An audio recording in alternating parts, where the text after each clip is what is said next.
Hello বন্ধুরা, আজ আমরা এমন একটি দেশের সম্পর্কে জানব যেই দেশের আয়তন 12,84,000 বর্গ কিলোমিটার, যা একে আফ্রিকার পঞ্চম বৃহত্তম ও বিশ্বের 20তম দেশ হিসাবে স্বীকৃতি দেয়। এই স্থলবেষ্টিত দেশটির চারপাশে 6টির মতো দেশ রয়েছে। উত্তরে লিবিয়া, পূর্বে সুদান, দক্ষিণে সেন্ট্রাল আফ্রিকান রিপাবলিক, দক্ষিণ পশ্চিমে ক্যামেরুন এবং নাইজেরিয়া ও পশ্চিমে নিজার। এই দেশটি 1960 সালে ফ্রান্সের কাছ থেকে স্বাধীনতা অর্জন করেছে। তার আগে এটি ফ্রান্সের একটি উপনিবেশ ছিল।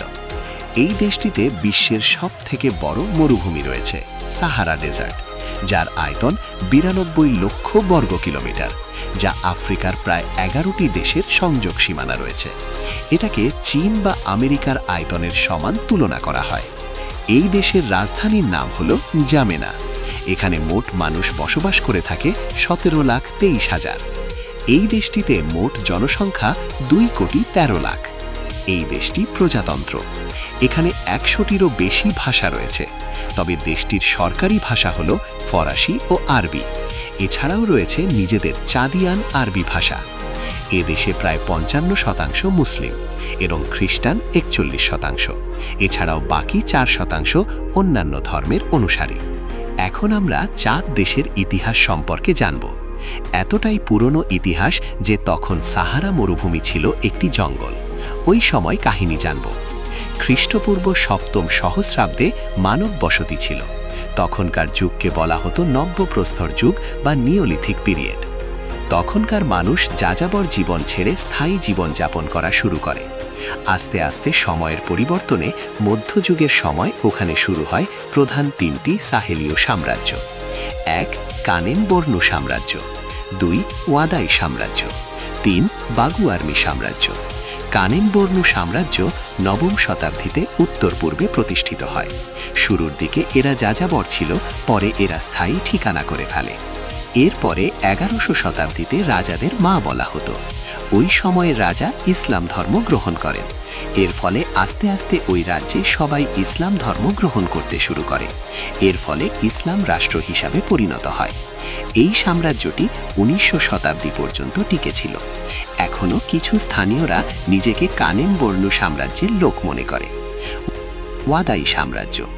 এই সাম্রাজ্যটি প্রতিষ্ঠা করেন আব্দুল কারিম 1635 খ্রিস্টাব্দে।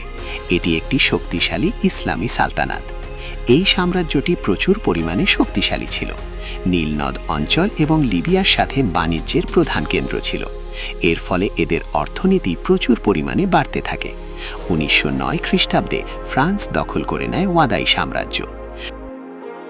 বাগু আর্মি সাম্রাজ্য 1522 খ্রিস্টাব্দে প্রতিষ্ঠিত হয় এক শক্তিশালী রাষ্ট্র হিসাবে। এই রাজ্যের রাজাদের বলা হতো বীরনিবেশে, আর এদের উপাধি ছিল এমবাং। পরবর্তী এরা মুসলমান হবার পর এদের উপাধি হয় সুলতান নামে ব্যবহার শুরু করে।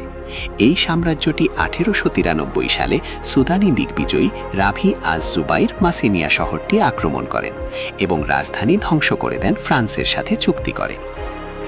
ইতিহাস থেকে এখন আমরা বর্তমানে আসি। 1990 সালে আইদ্রিস ডেবি দেশের রাষ্ট্রপতি ছিলেন। 30 বছর রাষ্ট্রপতি থাকার পরে 2021 সালে বিদ্রোহীদের হাতে তিনি মারা যান। মারা যাওয়ার ফলে ইদ্রিস ডেবির ছেলে মাহমেদ ডেবি ইটনো রাষ্ট্রপতি হন। এই দেশটিতে প্রচুর পরিমাণ প্রাকৃতিক সম্পদ থাকার পরও কেন এত গরিব? কারণ এই দেশটি স্বাধীনতার পর থেকে দেশটিতে গৃহযুদ্ধ লেগে রয়েছে। এর ফলে বিদেশে রপ্তানি করে যা আয় করে থাকে বিদ্রোহীদের পিছে খরচ করে থাকে। এছাড়াও রাজনীতিবিদ নিজেদের পকেটে গরম করে নেয়। এর ফলে সাধারণ নাগরিকের হাতে কিছুই আসে না। এছাড়াও রয়েছে ল্যান্ডলকড দেশ থাকার ফলে কোনো সমুদ্র নেই। এজন্য অন্য দেশের উপর নির্ভরশীল হতে হয়। এতে বাণিজ্যের উপর খরচ বেশি হয়। এর ফলে বিদেশি ব্যবসায়ী এদেশে বিনিয়োগ করতে নিরুৎসাহিত হয়। তবে 2003 সালে দেশটির সরকার তেলের উপর গুরুত্ব দিতে যেয়ে নিজের হাতেই নিজেই কোড়াল মারল বললেও ভুল হবে না। যখন বিশ্ববাজারে তেল বেচা কেনা শুরু করলো, তখন তেলের দাম হুট করে কমে গেল। এতে দেশের অর্থনীতি বড় একটি ক্ষতি হলো। এছাড়া রয়েছে দেশের 80% মানুষ কৃষির উপর নির্ভরশীল। যদি তেলের উপর এত গুরুত্ব না দিয়ে যদি কৃষির উপর দিত, তবে দেশে এত দুর্যোগ হতো না। এছাড়াও রয়েছে দেশের দুর্বল অবকাঠামো ও শিক্ষা। বিদ্যুৎ ও রাস্তাঘাট দেশে মাত্র 12% মানুষই বিদ্যুৎ ব্যবহার করতে পারে। এছাড়াও শিক্ষার হার খুবই কম, যা 1/3 মানুষ শিক্ষিত রয়েছে। এই দেশে আইন ব্যবস্থা এতটাই খারাপ যে বিদেশি পর্যটকরা এখানে ঢুকতে 100 বারের বেশি ভাবে, যার ফলে বিদেশি পর্যটকদের থেকে কোনো প্রকার আয় হয় না, আর যা হয় খুবই সীমিত। আর আপনি কি এই দেশে ঘুরতে যাবেন? আর গেলে এ দেশে সর্বপ্রথম কি করবেন তা কমেন্টে জানান বন্ধুরা। ভিডিওটি ভালো লাগলে লাইক, কমেন্ট ও সাবস্ক্রাইব করে আমাদের পাশে থাকুন।